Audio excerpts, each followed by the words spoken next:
আমাদের পুরী ভ্রমণের দ্বিতীয় দিন অর্থাৎ ২রা এপ্রিল সকালে আমরা একটি গাড়ি ভাড়া করে উড়িষ্যার আশপাশের জায়গাগুলি ঘুরে দেখার উদ্দেশ্যে বেরিয়ে পড়ি। এই সুইফট ডিজায়ার গাড়িটি সারাদিনের জন্য ভাড়া পড়েছিল ৪,০০০ টাকা। প্রথমে আমরা যাই চন্দ্রভাগা সমুদ্র সৈকতে।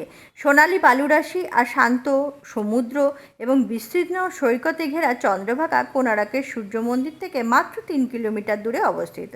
এখানে প্রচুর মানুষ সকালে সূর্যোদয়ের মনোরম দৃশ্য দেখতে ভিড় করেন।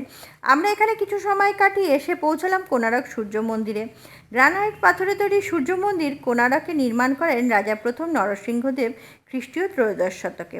এখন মন্দিরে কাউকে প্রবেশ করতে দেওয়া হয় না। আমরা মাথাপিছু ৪০ টাকা দিয়ে টিকিট কেটে মন্দির চত্বরে প্রবেশ করলাম। এখানে সূর্যদেব ৭ ঘোড়ায় টানা একটি প্রকাণ্ড রথে আসেন। এখন এই মন্দির সংলগ্ন একটি সংগ্রহশালা আছে। সূর্য মন্দিরের আশপাশেও কিছু মন্দির আছে, কিন্তু বর্তমানে তা সবই ভগ্নপ্রায় অবস্থায় পড়ে আছে। কলিঙ্গ নির্মাণ শৈলীতে তৈরি কোণারক সূর্য মন্দিরে সবথেকে সুন্দর হলো মন্দিরের দেওয়ালে নির্মিত পাথরের ভাস্কর্য।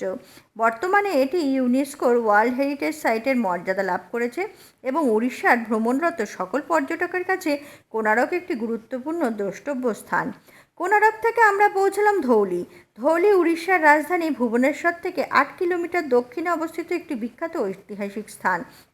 এটি বৌদ্ধ ধর্মের এক গুরুত্বপূর্ণ কেন্দ্র হিসেবে খ্যাতি লাভ করেছে, যে মাঠে মৌর্য সম্রাট অশোক বিখ্যাত কলিঙ্গ যুদ্ধ করেছিলেন এবং যুদ্ধের ক্ষয়ক্ষতি দেখে বৌদ্ধ ধর্মে দীক্ষিত হন।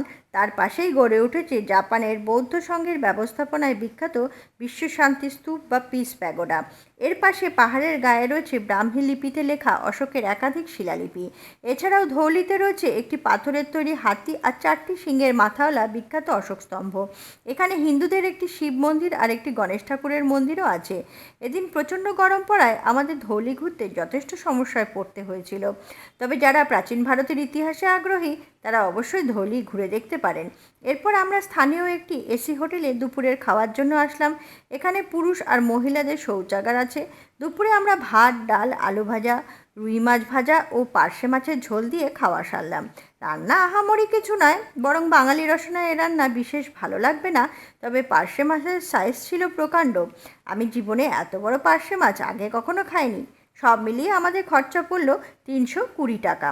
আজ এখানে শেষ করছি। ভিডিওটা ভালো লাগলে একটা লাইক দেবেন, আত্মীয় স্বজন বন্ধুবান্ধবের মধ্যে ভিডিওটা শেয়ার করবেন এবং ইউটিউবে আমাদের চ্যানেলটিকে সাবস্ক্রাইব করে আর ফেসবুকে আমাদের পেজটিকে ফলো করে দয়া করে আমাদের পাশে থাকবেন। আমাদের আরও ভিডিও আসছে, দেখতে ভুলবেন না কিন্তু।